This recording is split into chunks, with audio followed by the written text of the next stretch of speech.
An investigation into a recent and grisly beating at a superstore has landed a man in jail in inland Horry County.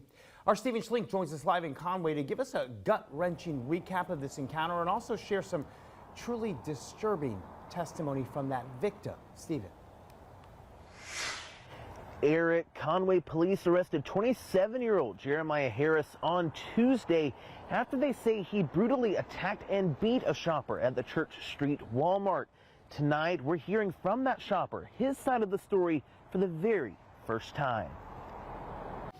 It was unbelievable. Not a happy time in my life.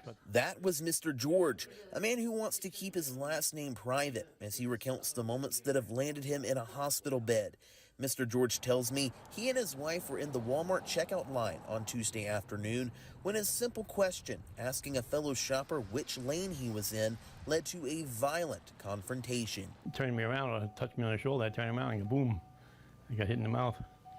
And then I went down, I'm sure, kind of dazed, and then they started stomping on me. Warrants showed Jeremiah Harris first struck Mr. George with a bag full of frozen pizza rolls, kicking off a beating that's left George with everything from bruises to internal bleeding, and it's now threatening one of his vital organs.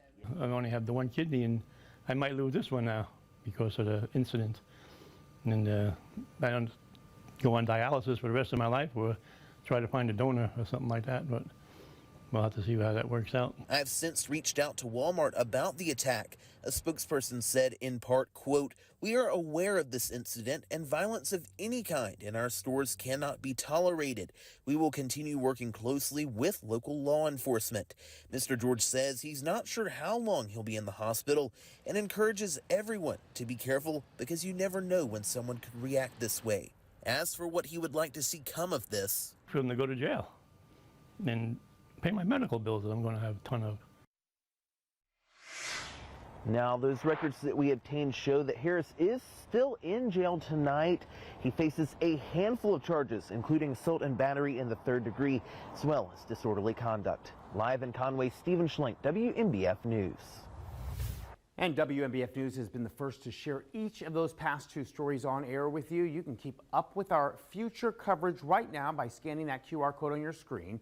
The free WMBF News app will let you stream previous newscasts to catch you up on anything you might have missed, while up-to-the-minute push alerts will fill you in on any new developments just as soon as they reach our newsroom.